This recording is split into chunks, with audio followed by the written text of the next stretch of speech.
नमस्कार, आपका स्वागत है। आज सुनिए मुंशी प्रेमचंद की लिखी कहानी भाड़े का टट्टू। आगरा कॉलेज के मैदान में संध्या समय दो युवक हाथ से हाथ मिलाए टहल रहे थे। एक का नाम यशवंत था, दूसरे का रमेश। यशवंत डीडौल का ऊंचा और बलिष्ठ था। उसके मुख पर संयम और स्वास्थ्य की कांति झलकती थी। रमेश छोटे कद और इखरे बदन का तेजहीन और दुर्बल आदमी था। दोनों में किसी विषय पर बहस हो रही थी। यशवंत ने कहा, मैं आत्मा के आगे धन का कुछ मूल्य नहीं समझता। रमेश बोला, बड़ी खुशी की बात है यशवंत। हाँ, देख लेना, तुम ताना मार रहे हो, लेकिन मैं दिखला दूंगा कि धन को कितना तुच्छ समझता हूँ। रमेश, खैर दिखला देना। मैं तो धन को तुच्छ नहीं समझता। धन के लिए 15 वर्षों से किताब चाट रहा हूँ। धन के लिए माँ बाप, भाई बंद सबसे अलग यहाँ पड़ा हूँ। न जाने अभी कितनी सलामियाँ देनी पड़ेंगी, कितनी खुशामद करनी पड़ेगी। क्या इसमें आत्मा का पतन न होगा? मैं तो इतने ऊंचे आदर्श का पालन नहीं कर सकता। यहाँ तो अगर किसी मुकदमे में अच्छी रिश्वत पा जाऊं तो शायद छोड़ न सकूं। क्या तुम छोड़ दोगे यशवंत? मैं उसकी ओर आंख उठाकर भी न देखूंगा, और मुझे विश्वास है कि तुम जितने नीच बनते हो उतने नहीं हो। रमेश, मैं उससे कहीं नीच हूँ जितना कहता हूँ। यशवंत, मुझे तो यकीन नहीं आता कि स्वार्थ के लिए तुम किसी को नुकसान पहुँचा सकोगे। रमेश भाई, संसार में आदर्श का निर्वाह केवल सन्यासी ही कर सकता है। मैं तो नहीं कर सकता। मैं तो समझता हूँ कि अगर तुम्हें धक्का देकर तुमसे बाजी जीत सकूं, तो तुम्हें जरूर गिरा दूंगा, और बुरा न मानो तो कह दूं, तुम भी मुझे जरूर गिरा दोगे। स्वार्थ का त्याग करना कठिन है यशवंत, तो मैं कहूँगा कि तुम भाड़े के टट्टू हो रमेश, और मैं कहूँगा कि तुम काठ के उल्लू हो। यशवंत और रमेश साथ साथ स्कूल में दाखिल हुए और साथ ही साथ उपाधियां लेकर कॉलेज से निकले। यशवंत कुछ मंदबुद्धि पर बला का मेहनती था।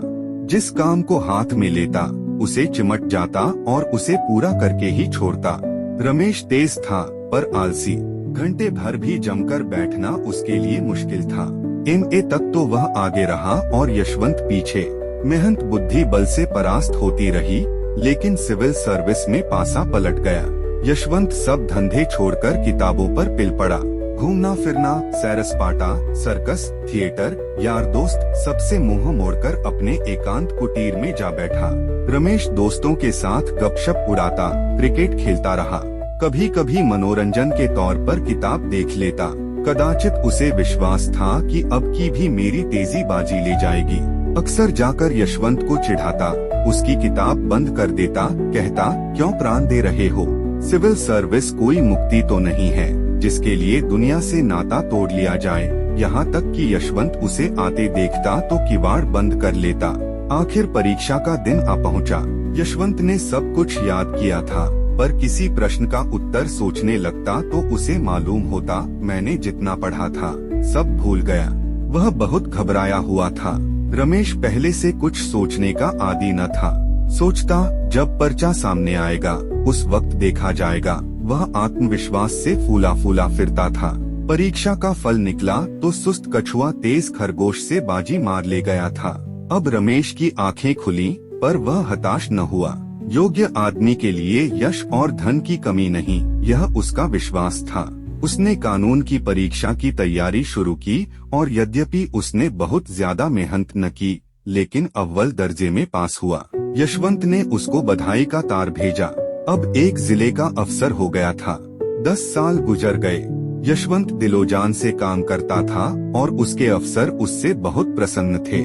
पर अफसर जितने प्रसन्न थे, मातहत उतने ही अप्रसार थे। वह खुद जितनी मेहनत करता था, मातहतों से भी उतनी ही मेहनत लेना चाहता था। खुद जितना बेलौस था, मातहतों को भी उतना ही बेलौस बनाना चाहता था। ऐसे आदमी बड़े कारगुजार निकलते हैं। यशवंत की कारगुजारी का अफसरों पर सिक्का जमता जाता था। 5 वर्षों में ही वह जिले का जज बना दिया गया। रमेश इतना भाग्यशाली न था। वह जिस इजलास में वकालत करने जाता वहीं असफल रहता। हाकिम को नियत समय पर आने में देर हो जाती तो खुद भी चल देता और फिर बुलाने से भी न आता। कहता, अगर हाकिम वक्त की पाबंदी नहीं करता तो मैं क्यों करूं? मुझे क्या गरज पड़ी है कि घंटों उनके इजलास पर खड़ा उनकी राह देखा करूं। बहस इतनी निर्भीकता से करता कि खुशामद के आदि हुकाम की निगाहों में उसकी निर्भीकता गुस्ताखी मालूम होती। सहनशीलता उसे छू नहीं गई थी। हाकिम हो या दूसरे पक्ष का वकील, जो उसके मुंह लगता उसकी खबर लेता था। यहाँ तक कि एक बार वह जिला जज ही से लड़ बैठा। फल यह हुआ कि उसकी सनद छीन ली गई, किंतु मुवक्किल के हृदय में उसका सम्मान ज्यों का त्यों रहा। तब उसने आगरा कॉलेज में शिक्षक का पद प्राप्त कर लिया, किंतु यहाँ भी दुर्भाग्य ने साथ न छोड़ा। प्रिंसिपल से पहले ही दिन खटपट हो गई। प्रिंसिपल का सिद्धांत यह था कि विद्यार्थियों को राजनीति से अलग रहना चाहिए। वह अपने कॉलेज के किसी छात्र को किसी राजनीतिक जलसे में शरीक न होने देते। रमेश पहले ही दिन से इस आज्ञा का खुल्लम-खुल्ला विरोध करने लगा। उसका कथन था कि अगर किसी को राजनीतिक जलसों में शामिल होना चाहिए तो विद्यार्थी को। यह भी उसकी शिक्षा का एक अंग है। अन्य देशों में छात्रों ने युगांतर उपस्थित कर दिया है, तो इस देश में क्यों उनकी जबान बंद की जाती है। इसका फल यह हुआ कि साल खत्म होने के पहले ही रमेश को इस्तीफा देना पड़ा, किंतु विद्यार्थियों पर उसका दबाव दिल भर भी कम न हुआ। इस भ्रांति को तो अपने स्वभाव और कुछ परिस्थितियों ने रमेश को मार मार कर हाकिम बना दिया। पहले मुवक्किल का पक्ष लेकर अदालत से लड़ा, फिर छात्रों का पक्ष लेकर प्रिंसिपल से रार मोल ली और अब प्रजा का पक्ष लेकर सरकार को चुनौती दी। वह स्वभाव से ही निर्भीक, आदर्शवादी, सत्यभक्त तथा आत्माभिमानी था। ऐसे प्राणी के लिए प्रजा सेवक बनने के सिवा और उपाय ही क्या था। समाचार पत्रों में वर्तमान परिस्थिति पर उसके लेख निकलने लगे। उसकी आलोचनाएं इतनी स्पष्ट, इतनी व्यापक और इतनी मार्मिक होती थीं कि शीघ्र ही उसकी कीर्ति फैल गई। लोग मान गए कि इस क्षेत्र में एक नई शक्ति का उदय हुआ है। अधिकारी लोग उसके लेख पढ़कर तिलमिला उठते थे। उसका निशाना इतना ठीक बैठता था कि उससे बच निकलना असंभव था। अतिशयोक्तियां तो उनके सिरों पर से सनसनाती हुई निकल जाती थीं। वे दूर से तमाशा देख सकते थे, उपेक्षा कर सकते थे। यह सब शस्त्र उनके पास पहुंचते ही न थे, रास्ते में ही गिर पड़ते थे। पर रमेश के निशाने सिरों पर बैठते और अधिकारियों में हलचल और हाहाकार मचा देते थे। देश की राजनीतिक स्थिति चिंताजनक हो रही थी। यशवंत अपने पुराने मित्र के लेखों को पढ़ पढ़कर कांप उठते थे। भय होता कहीं वह कानून के पंजे में न आ जाएं। बार बार उसे संयत रहने की ताकीद करते, बार बार मिन्नतें करते कि जरा अपनी कलम को और नरम कर दो, जानबूझकर क्यों विषधर कानून के मुंह में उंगली डालते हो। लेकिन रमेश को नेतृत्व का नशा चढ़ा हुआ था। वह इन पत्रों का जवाब तक न देता था। 5वें साल यशवंत बदलकर आगरे का जिला जज हो गया। देश की राजनीतिक दशा चिंताजनक हो रही थी। खुफिया पुलिस ने एक तूफान खड़ा कर दिया था। उसकी कपोलकल्पित कथाएं सुन सुनकर हुक्कामों की रूह फना हो रही थी। कहीं अखबार का मुंह बंद किया जाता था, कहीं प्रजा के नेताओं का। खुफिया पुलिस ने अपना उल्लू सीधा करने के लिए हुकाम के कुछ इस तरह कान भरे कि उन्हें हर एक स्वतंत्र विचार रखने वाला आदमी खूनी और कातिल नजर आता था। रमेश यह अंधेर देखकर चुप बैठने वाला मनुष्य न था। ज्यों-ज्यों अधिकारियों की निरंकुशता बढ़ती थी, त्यों-त्यों उसका भी जोश बढ़ता था। रोज कहीं न कहीं व्याख्यान देता और उसके प्रायः सभी व्याख्यान विद्रोहात्मक भावों से भरे होते थे। स्पष्ट और खरी बातें कहना ही विद्रोह है। अगर किसी का राजनीतिक भाषण विद्रोहात्मक नहीं माना गया तो समझ लो उसने अपने आंतरिक भावों को गुप्त रखा है। उसके दिल में जो कुछ है उसे जबान पर लाने का साहस उसमें नहीं है। रमेश ने मनोभावों को गुप्त रखना सीखा ही न था। प्रजा का नेता बनकर जेल और फांसी से डरना क्या। जो आफत आनी हो आवे, वह सब कुछ सहने को तैयार बैठा था। अधिकारियों की आंखों में भी वही सबसे ज्यादा गड़ा हुआ था। एक दिन यशवंत ने रमेश को अपने यहाँ बुला भेजा। रमेश के जी में तो आया कि कह दे, तुम्हें आते क्या शर्म आती है, आखिर हो तो गुलाम ही। लेकिन फिर कुछ सोचकर कहला भेजा, कल शाम को आऊंगा। दूसरे दिन वह ठीक 6 बजे यशवंत के बंगले पर जा पहुंचा। उसने किसी से इसका जिक्र न किया। कुछ तो यह ख्याल था कि लोग कहेंगे मैं अफसरों की खुशामद करता हूँ, और कुछ यह कि शायद इससे यशवंत को कोई हानि पहुँचे। वह यशवंत के बंगले पर पहुँचा तो चिराग जल चुके थे। यशवंत ने आकर उसे गले से लगा लिया। आधी रात तक दोनों मित्रों में खूब बातें होती रहीं। यशवंत ने इतने में नौकरी के जो अनुभव प्राप्त किए थे सब बयान किए।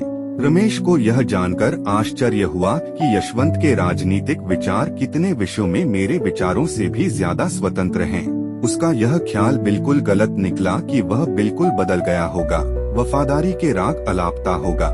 रमेश ने कहा, भले आदमी, जब इतने जले हुए हो तो छोड़ क्यों नहीं देते नौकरी? और कुछ ना सही, अपनी आत्मा की रक्षा तो कर सकोगे। यशवंत, मेरी चिंता पीछे करना, इस समय अपनी चिंता करो। मैंने तुम्हें सावधान करने को बुलाया है। इस वक्त सरकार की नजर में तुम बेतरह खटक रहे हो।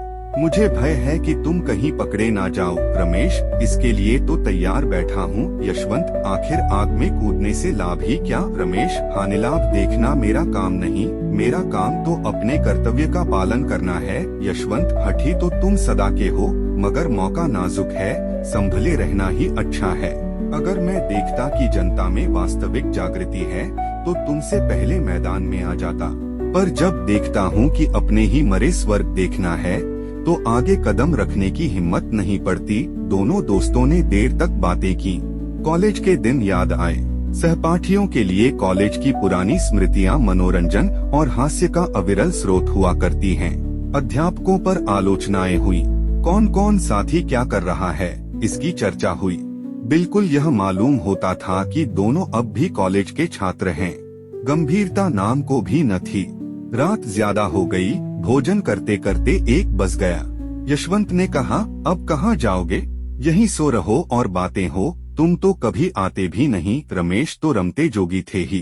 खाना खाकर बात करते करते सो गए। नींद खुली तो 9 बज गए थे।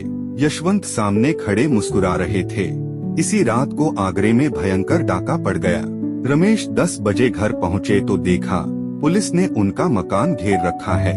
इन्हें देखते ही एक अफसर ने वारंट दिखाया। तुरंत घर की तलाशी होने लगी। मालूम नहीं क्यों कर रमेश की मेज की दराज में एक पिस्तौल निकल आया। फिर क्या था, हाथों में हथकड़ी पड़ गई। अब किसे उनके डाके में शरीक होने से इनकार हो सकता था? और भी कितने ही आदमियों पर आफत आई। सभी प्रमुख नेता चुन लिए गए। मुकदमा चलने लगा। औरों की बात को ईश्वर जाने, पर रमेश निरपराध था। इसका उसके पास ऐसा प्रबल प्रमाण था जिसकी सत्यता से किसी को इनकार न हो सकता था। पर क्या वह इस प्रमाण का उपयोग कर सकता था? रमेश ने सोचा, यशवंत स्वयं मेरे वकील द्वारा सफाई के गवाहों में अपना नाम लिखाने का प्रस्ताव करेगा। मुझे निर्दोष जानते हुए वह कभी मुझे जेल न जाने देगा। वह इतना हृदयहीन नहीं है। लेकिन दिन गुजरते जाते थे और यशवंत की ओर से इस प्रकार का कोई प्रस्ताव न होता था और रमेश खुद संकोचवश उसका नाम लिखवाने से डरते थे। न जाने इसमें उसे क्या बाधा हो। अपनी रक्षा के लिए वह उसे संकट में नहीं डालना चाहता था। यशवंत हृदय शून्य न थे, भाव शून्य न थे, लेकिन कर्म शून्य अवश्य थे। उन्हें अपने परम मित्र को निर्दोष मारे जाते देखकर दुहक होता था। कभी कभी रो पड़ते थे, पर इतना साहस न होता था कि सफाई देकर उसे छुड़ा लें। न जाने अफसरों का क्या ख्याल हो, कहीं यह न समझने लगें कि मैं भी षड्यंत्रकारी कार्यों से सहानुभूति रखता हूँ। मेरा भी उनसे कुछ संपर्क है। यह मेरे हिंदुस्तानी होने का दंड है, जानकर जहर निगलना पड़ रहा है। पुलिस ने अफसरों पर इतना आतंक जमा दिया था कि चाहे मेरी शहादत से रमेश छूट भी जाए, खुल्लम खुल्ला मुझ पर अविश्वास न किया जाए, पर दिलों से यह संदेह क्यों कर दूर होगा कि मैंने केवल एक स्वदेश बंधु को छुड़ाने के लिए झूठी गवाही दी, और बंधु भी कौन, जिस पर राजद्रोह का अभियोग है। इसी सोच विचार में 1 महीना गुजर गया। उधर मजिस्ट्रेट ने यह मुकदमा यशवंत ही के इजलास में भेज दिया। डाके में कई खून हो गए थे और मजिस्ट्रेट को उतनी कड़ी सजाएं देने का अधिकार न था जितनी उसके विचार में दी जानी चाहिए थी। यशवंत अब बड़े संकट में पड़ा। उसने छुट्टी लेनी चाहिए, लेकिन मंजूर न हुई। सिविल सर्जन ग्रेज था, इस वजह से उसकी सनद लेने की हिम्मत न पड़ी। बला सिर पर आ पड़ी थी और उससे बचने का उपाय न सूझता था। भाग्य की कुटिल क्रीड़ा देखिए, साथ खेले और साथ पढ़े हुए 2 मित्र एक दूसरे के सम्मुख खड़े थे। केवल एक कटघरे का अंतर था, पर एक की जान दूसरे की मुट्ठी में थी। दोनों की आंखें कभी चार न होती, दोनों सिर नीचा किए रहते थे। यद्यपि यशवंत न्याय के पद पर था और रमेश मुलजिम, लेकिन यथार्थ में दशा इसके प्रतिकूल थी। यशवंत की आत्मा लज्जा, ग्लानि और मानसिक पीड़ा से तड़पती थी और रमेश का मुख निर्दोष के प्रकाश से चमकता रहता था। दोनों मित्रों में कितना अंतर था, एक उदार था, दूसरा कितना स्वार्थी। रमेश चाहता तो भरी अदालत में उस रात की बात कह देता, लेकिन यशवंत जानता था रमेश फांसी से बचने के लिए भी उस प्रमाण का आश्रय न लेगा जिसे मैं गुप्त रखना चाहता हूँ। जब तक मुकदमे की पेशियां होती रहीं, तब तक यशवंत को असह्य मर्म वेदना होती रही। उसकी आत्मा और स्वार्थ में नित्य संग्राम चलता रहा, पर फैसले के दिन उसकी वही दशा हो रही थी जो किसी खून के अपराधी की हो। इजलास पर जाने की हिम्मत नहीं पड़ती थी। वह 3 बजे कचहरी पहुंचा। मुलजिम अपना भाग्य निर्णय सुनने को तैयार खड़े थे। रमेश भी आज रोज से ज्यादा उदास था। उसके जीवन संग्राम में वह अवसर आ गया था जब उसका सिर तलवार की धार के नीचे होगा। अब तक भय सूक्ष्म रूप में था, आज उसने स्थूल रूप धारण कर लिया था। यशवंत ने दृढ़ स्वर में फैसला सुनाया। जब उसके मुख से यह शब्द निकले कि रमेश चंद्र को 7 वर्ष का कठिन कारावास, तो उसका गला रुंध गया। उसने तजवीज मेज पर रख दी। कुर्सी पर बैठकर पसीना पोंछने के बहाने आंखों में उमड़े हुए आंसुओं को पोंछा। इसके आगे तजवीज उससे न पढ़ी गई। रमेश जेल से निकलकर पक्का क्रांतिकारी बन गया। जेल की अंधेरी कोठरी में दिन भर के कठिन परिश्रम के बाद वह दोनों के उपकार और सुधार के मंसूबे बांधा करता था। सोचता, मनुष्य क्यों पाप करता है? इसलिए न कि संसार में इतनी विषमता है। कोई तो विशाल भवनों में रहता है और किसी को पेड़ की छाह भी मयस्सर नहीं। कोई रेशम और रत्नों से मढ़ा हुआ है, किसी को फटा वस्त्र भी नहीं। ऐसे न्यायविहीन संसार में यदि चोरी, हत्या और अधर्म है तो यह किसका दोष है? वह एक ऐसी समिति खोलने का स्वप्न देखा करता जिसका काम संसार से इस विषमता को मिटा देना हो। संसार सबके लिए है और उसमें सबको सुख भोगने का समान अधिकार है। न डाका डाका है, न चोरी चोरी।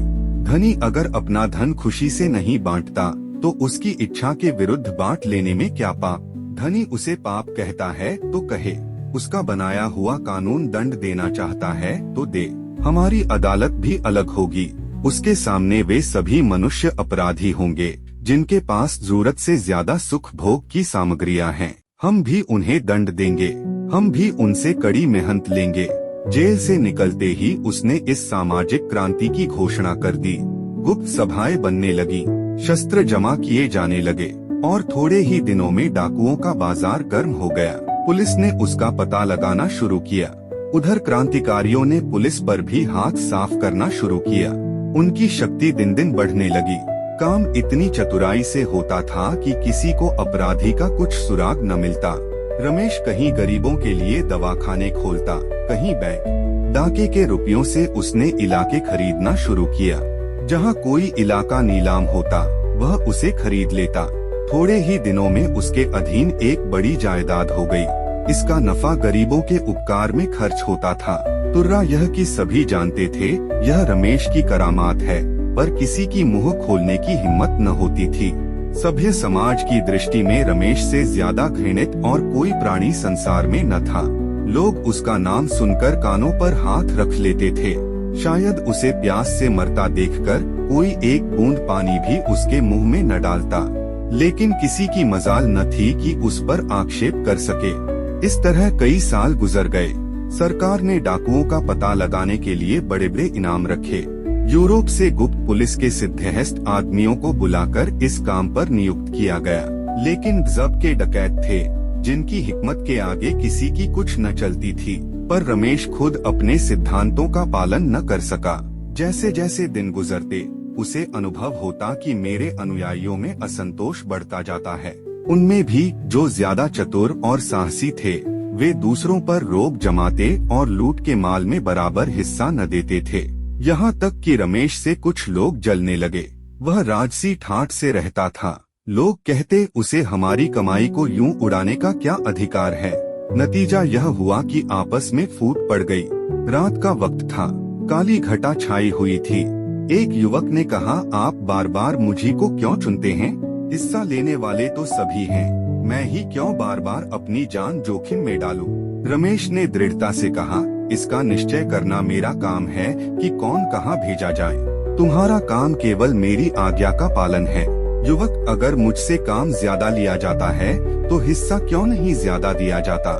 रमेश ने उसकी तोड़ियां देखी और चुपके से पिस्तौल हाथ में लेकर बोले, इसका फैसला वहाँ से लौटने के बाद होगा। युवक, मैं जाने से पहले इसका फैसला करना चाहता हूँ। रमेश ने इसका जवाब न दिया।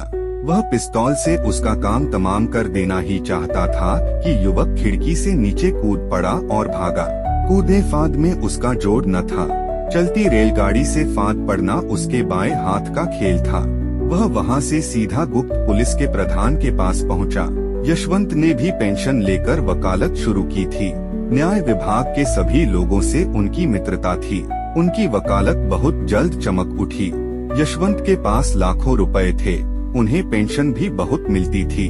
वह चाहते तो घर बैठे आनंद से अपनी उम्र के बाकी दिन काट सकते थे। देश और जाति की कुछ सेवा करना भी उनके लिए मुश्किल न था। ऐसे ही पुरुषों से निस्वार्थ सेवा की आशा की जा सकती है, पर यशवंत ने अपनी सारी उम्र रुपए कमाने में गुजारी थी और वह अब कोई ऐसा काम न कर सकते थे जिसका फल रुपयों की सूरत में न मिले। यूं तो सारा सभ्य समाज रमेश से घृणा करता था, लेकिन यशवंत सबसे बड़ा आलोचक था।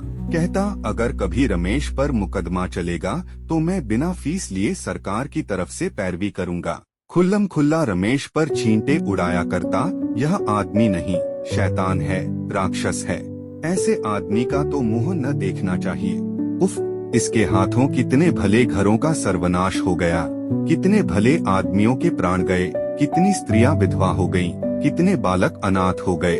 आदमी नहीं, पिशाच है। मेरा बस चले तो इसे गोली मार दूं, जीता चुनवा दूं। सारे शहर में शोर मचा हुआ था। रमेश बाबू पकड़े गए, बात सच्ची थी। रमेश चुपचाप पकड़ा गया था। उसी युवक ने जो रमेश के सामने कूदकर भागा था। पुलिस के प्रधान से सारा कच्चा चिट्ठा बयान कर दिया था। अपहरण और हत्या का कैसा रोमांचकारी, कैसा पैशाचिक, कैसा पापपूर्ण वृत्तांत था। भद्र समुदाय बगले बजा रहा था। सेठों के घरों में घी के चिराग जलने लगे। उनके सिर पर जो तलवार नंगी लटकती रहती थी, आज वह हट गई थी। अब वे मीठी नींद सो सकते थे। अखबारों में रमेश के हथकंडे छपने लगे। वे बातें जो अब तक मारे भय के किसी की ज़बान पर न आती थीं, अब छप छप कर बाहर आ रही थीं। पढ़कर पता चलता कि रमेश ने कितना अंधेर मचा रखा था। कितने ही राजे और रईस उसे माहवार टैक्स दिया करते थे। उसका पुर्जा पहुंचता, फला तारीख को इतने रुपए भेज दो। फिर किसकी मजाल थी कि उसका हुक्म टाल सके।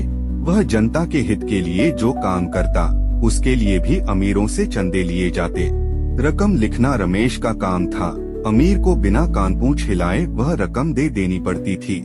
लेकिन भद्र समुदाय जितना ही प्रसन्न था, जनता उतनी ही दुखी थी। अब कौन पुलिस वालों के अत्याचार से उनकी रक्षा करेगा? कौन सेठों के जुल्म से उन्हें बचाएगा? कौन उनके लड़कों के लिए कला कौशल के मदरसे खोलेगा? वे अब किसके बल पर कूदें? वे अब अनाथ थे, वही उनका अवलंब था। अब वे किसका मुंह ताकें, किसको अपनी फरियाद सुनाएं? पुलिस शहादत जमा कर रही थी। सरकारी वकील जोरों से मुकदमा चलाने की तैयारियां कर रहा था, लेकिन रमेश की तरफ से कोई वकील न खड़ा होता था। जिले भर में एक ही आदमी था जो उसे कानून के पंजे से छुड़ा सकता था, वह था यशवंत।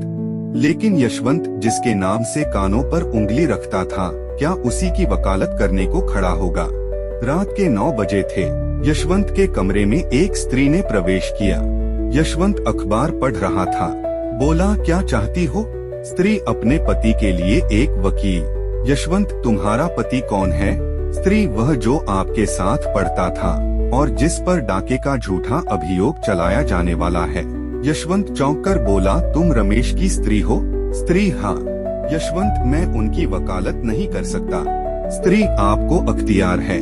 आप अपने जिले के आदमी हैं और मेरे पति के मित्र रह चुके हैं, इसलिए सोचा था कि क्यों बाहर वालों को बुलाऊं, मगर अब इलाहाबाद या कलकत्ते से ही किसी को बुलाऊंगी।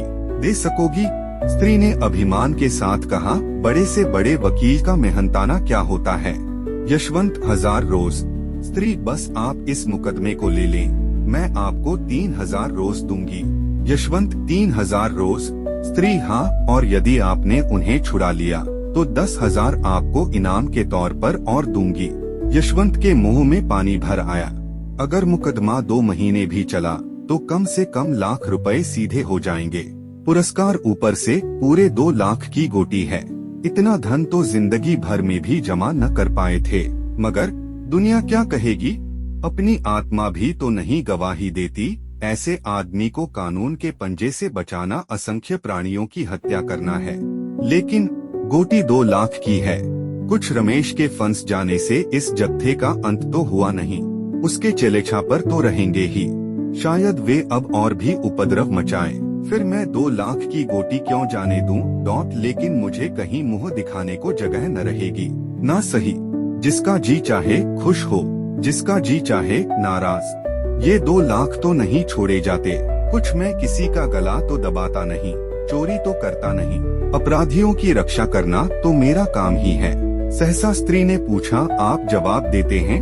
यशवंत, मैं कल जवाब दूंगा, जरा सोच लूं। स्त्री, नहीं, मुझे इतनी फुर्सत नहीं है। अगर आपको कुछ उलझन हो तो साफ साफ कह दीजिएगा, मैं और प्रबंध करूं। यशवंत को और विचार करने का अवसर न मिला। जल्दी का फैसला स्वार्थ ही की ओर झुकता है। यहाँ हानि की संभावना नहीं रहती। यशवंत, आप कुछ रूप पेशगी के दे सकती हैं। स्त्री, रूप की मुझसे बार बार चर्चा ना कीजिए। उनकी जान के सामने रुपयों की हस्ती क्या है। आप जितनी रकम चाहे मुझसे ले लें। आप चाहे उन्हें छोड़ा ना सके, लेकिन सरकार के दांत खट्टे जरूर कर दें। यशवंत, खैर मैं ही वकील हो जाऊंगा। कुछ पुरानी दोस्ती का निर्वाह भी तो करना चाहिए। पुलिस ने एड़ी छोटी का जोर लगाया, सैकड़ों शहादत पेश की। मुखबिर ने तो पूरी गाथा ही सुना दी, लेकिन यशवंत ने कुछ ऐसी दलीलें की, शहादत को कुछ इस तरह झूठा सिद्ध किया और मुखबिर की कुछ ऐसी खबर ली कि रमेश बेदाग छूट गए। उन पर कोई अपराध न सिद्ध हो सका। यशवंत जैसे संयत और विचारशील वकील का उनके पक्ष में खड़े हो जाना ही इसका प्रमाण था कि सरकार ने गलती की। संध्या का समय था। रमेश के द्वार पर शामियाना तना हुआ था। गरीबों को भोजन कराया जा रहा था। मित्रों की दावत हो रही थी। यह रमेश के छूटने का उत्सव था। यशवंत को चारों ओर से धन्यवाद मिल रहे थे। रमेश को बधाइयाँ दी जा रही थी। यशवंत बार बार रमेश से बोलना चाहता था, लेकिन रमेश उनकी ओर से मुंह फेर लेते थे। अब तक उन दोनों में एक बात भी ना हुई थी। आखिर यशवंत ने एक बार झुंझला कर कहा, तुम तो मुझसे इस तरह ऐंठे हुए हो मानो मैंने तुम्हारे साथ कोई बुराई की है। रमेश, और आप क्या समझते हैं कि मेरे साथ भलाई की है? पहले आपने मेरे इस लोक का सर्वनाश किया था, अब की परलोक का किया। पहले न्याय किया होता तो मेरी जिंदगी सुधर जाती, और अब जेल जाने देते तो आंख बात बन जाती। यशवंत, यह तो ना कहोगे कि इस मामले में कितने साहस से काम लेना पड़ा? रमेश, आपने साहस से काम नहीं लिया, स्वार्थ से काम लिया। आप अपने स्वार्थ के भक्त हैं। मैं तो आपको भाड़े का टट्टू समझता हूँ। मैंने अपने जीवन का बहुत दुरुपयोग किया, लेकिन उसे आपके जीवन से बदलने को किसी दशा में तैयार नहीं हूँ। आप मुझसे धन्यवाद की आशा न रखें। आप सुन रहे थे मुंशी प्रेमचंद की लिखी कहानी भाड़े का टट्टू। तो दोस्तों, यह थी आज की पूरी कहानी। आपकी क्या राय है? कमेंट में जरूर बताइए। अगर आपको वीडियो पसंद आया हो तो इसे लाइक करें, शेयर करें और हमारे चैनल को सब्सक्राइब करना न भूलें। बेल आइकन दबाएं ताकि आपको हमारे नए वीडियो की नोटिफिकेशन सबसे पहले मिले। मिलते हैं अगले वीडियो में, तब तक के लिए जय हिंद, धन्यवाद।